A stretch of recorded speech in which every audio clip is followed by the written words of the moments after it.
মাননীয় মডারেটর, একজন শিক্ষকের সন্তান হিসেবে তাদের অসহায়ত্ব রোজই দেখতে হয় খুব কাছ থেকে।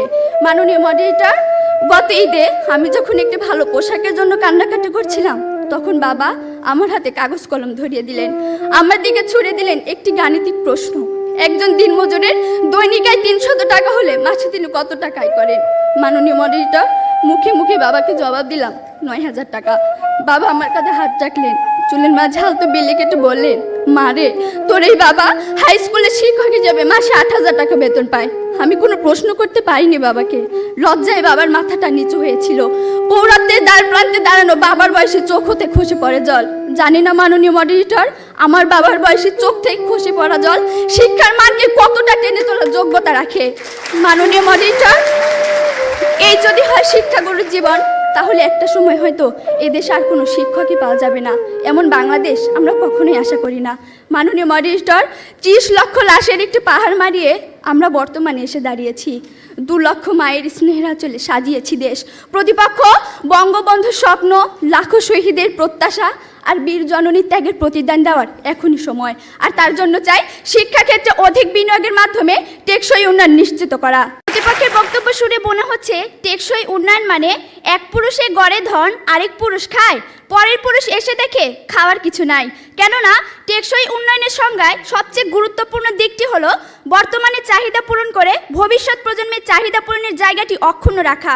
কিন্তু তাদের দেখানো উন্নয়নের প্রেসক্রিপশনে এ বিষয়ে সুনির্দিষ্ট কোনো দিক নির্দেশনা নেই। বলা হয়ে থাকে, কৃষক বাঁচলে বাঁচবে দেশ, হবে সোনার বাংলাদেশ। মাননীয় মডারেটর, এখনো দেশের অধিকাংশ মানুষ কৃষিকে আঁকড়ে ধরে জীবিকা নির্বাহ করছে। কিন্তু কথা হলো, দেশের এই সিংহভাগ কৃষিজীবী মানুষকে মানসম্মত শিক্ষায় শিক্ষিত ও কৃষিজ্ঞানে প্রশিক্ষিত করে গড়ে তুলতে না পারলে একদিকে যেমন কৃষি উৎপাদন বৃদ্ধি করা সম্ভব হবে না, অন্যদিকে অপরিকল্পিতভাবে রাসায়নিক সার ও কীটনাশক ব্যবহার করায় প্রাকৃতিক পরিবেশ ও জীববৈচিত্র্য চরমভাবে ধ্বংস হয়ে যাবে, যা টেকসই উন্নয়নে বড় বাধা।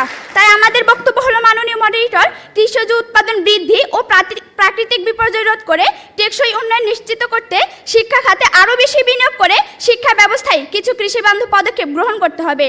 আর সেই পদক্ষেপগুলো হলো, 1. কৃষি গবেষণায় বরাদ্দ বাড়াতে হবে। 2. কৃষি শিক্ষার প্রসারে আরও বেশি কৃষি বিশ্ববিদ্যালয় স্থাপন করতে হবে। এবং 3. কৃষকদেরকে প্রশিক্ষণের আওতায় এনে প্রশিক্ষিত জনশক্তি হিসাবে গড়ে তুলতে হবে। আর তার জন্য শিক্ষাক্ষেত্রে অধিক বিনিয়োগের কোনো বিকল্প নেই। লক্ষ্য করুন প্রতিপক্ষ, সাম্প্রতিক সময়ে বিশ্ব ব্যাংকের এক জরিপে দেখা গেছে বাংলাদেশের মোট জনসংখ্যার 70 ভাগেরই বয়স 32 বছরের নিচে, যাকে বলা হয় ডেমোগ্রাফিক ডিভিডেন্ড। মাননীয় মডারেটর, আমরা বিশ্বাস করি ডেমোগ্রাফিক ডিভিডেন্টে এই সুবিধা ভোগ করে আমরা খুব দ্রুত উন্নত দেশে পরিণত হব এবং দারিদ্র্যের হারও হয়তো সাময়িকভাবে কমবে। কিন্তু মাননীয় মডারেটর, আমাদের পরবর্তী প্রজন্ম যদি সেই অর্জন ধরে রাখতে না পারে, তাহলে সব কিছু অর্থহীন হয়ে পড়বে, যেমনটি হয়েছে নাইজেরিয়ায়। অথচ মাননীয় মডারেটর, আমরা যদি সিঙ্গাপুর কিংবা মালয়েশিয়ার কাছ থেকে শিক্ষা নিয়ে শিক্ষা খাতে অধিক বিনিয়োগ নিশ্চিত করতে পারি, তাহলে মানসম্মত শিক্ষা ও প্রশিক্ষণের মাধ্যমে দক্ষ জনসম্পদ তৈরি হবে এবং অর্জিত হবে টেকসই উন্নয়ন। প্রতিপক্ষ, আপনারা যদি উন্নয়ন ও টেকসই উন্নয়নের মধ্যে পার্থক্য না খুঁজে শুধু আর্থিক উন্নয়নের স্বপ্ন দেখেন, তাহলে তা হবে বোকার স্বর্গে বসবাস করার মতোই বোকামি। মাননীয় মডারেটর, এবার আমি দেখে যাব শিক্ষাক্ষেত্রে বিনিয়োগের সুফলটা কি। লক্ষ্য করুন প্রতিপক্ষ, শিক্ষা এমন একটি খাত যার কাজ হলো দক্ষ জনশক্তি গড়ে তুলে পুঁজির সঞ্চালন ঘটানো। এ প্রসঙ্গে নোবেল বিজয়ী অর্থনীতিবিদ আর্থার শুলজ বলেছেন, প্রাথমিক শিক্ষায় বিনিয়োগ করা সম্পদের সুফল ফেরত আসে 35%, মাধ্যমিক শিক্ষায় 20% এবং উচ্চশিক্ষায় ফেরত আসে 11%। তাছাড়া বিভিন্ন ধরনের বিনিয়োগের মাধ্যমে দক্ষ জনসম্পদ গড়ে তোলা যায়, যাকে বলা হয় রিটার্ন অন ইনভেস্টমেন্ট। মাননীয় মডারেটর, আমাদের দেখানো শিক্ষাক্ষেত্রে বিনিয়োগ যখন বর্তমানের পাশাপাশি ভবিষ্যতের নিরাপত্তা নিশ্চিত করছে, তখন প্রতিপক্ষ কেবল বিতর্কের খাতিরে আমাদের বক্তব্যে বিরোধিতা করছেন। প্রতিপক্ষ, দয়া করে টেকসই উন্নয়নে এমন একটি খাত দেখিয়ে যাবেন যে খাতের উন্নয়নে মানসম্মত শিক্ষার প্রয়োজন নেই। আর আপনারা যদি তেমন একটি খাত দেখে যেতে ব্যর্থ হন, আপনাদেরকে অবশ্যই স্বীকার করে নিতে হবে শিক্ষাক্ষেত্রে বিনিয়োগই টেকসই উন্নয়ন নিশ্চিত করতে পারে। মাননীয় মডারেটর, মানসম্মত শিক্ষার জন্য চাই মানসম্মত শিক্ষক, কিন্তু শিক্ষা ক্ষেত্রে পর্যাপ্ত বিনিয়োগ না থাকায় আমরা তা পাচ্ছি না। কেননা শিক্ষকদের বেতন কম হওয়ায় তুলনামূলক মেধাবীরা এই মহান পেশা বেছে নিচ্ছে না। শিক্ষকদের বেতন শুধু কমই নয় মাননীয় মডারেটর, রাষ্ট্রীয়ভাবে তাদের সাথে অবিচার করা হচ্ছে।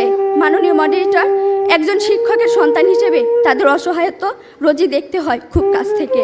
মাননীয় মডারেটর, গত ঈদে আমি যখন একটি ভালো পোশাকের জন্য কান্নাকাটি করছিলাম, তখন বাবা আমার হাতে কাগজ কলম ধরিয়ে দিলেন, আমার দিকে ছুড়ে দিলেন একটি গাণিতিক প্রশ্ন।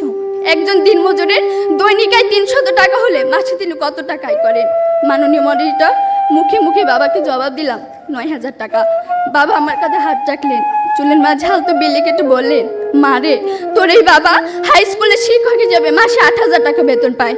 আমি কোনো প্রশ্ন করতে পারিনি বাবাকে। লজ্জায় বাবার মাথাটা নিচু হয়েছিল। পৌরাত্বের দ্বার প্রান্তে দাঁড়ানো বাবার বয়সে চোখ হতে খসে পড়ে জল। জানি না মাননীয় মডারেটর, আমার বাবার বয়সে চোখ থেকে খসে পড়া জল শিক্ষার মানকে কতটা টেনে তোলার যোগ্যতা রাখে। মাননীয় মডারেটর, এই যদি হয় শিক্ষাগুরুর জীবন, তাহলে একটা সময় হয়তো এদেশে আর কোনো শিক্ষকই পাওয়া যাবে না। এমন বাংলাদেশ আমরা কখনোই আশা করি না। মাননীয় মডারেটর, 30 লক্ষ লাশের একটি পাহাড় মারিয়ে আমরা বর্তমানে এসে দাঁড়িয়েছি। 2 লক্ষ মায়ের স্নেহাচলে সাজিয়েছি দেশ। প্রতিপক্ষ বঙ্গবন্ধুর স্বপ্ন, লাখো শহীদের প্রত্যাশা আর বীর জননীর ত্যাগের প্রতিদান দেওয়ার এখনই সময়। আর তার জন্য চাই শিক্ষাক্ষেত্রে অধিক বিনিয়োগের মাধ্যমে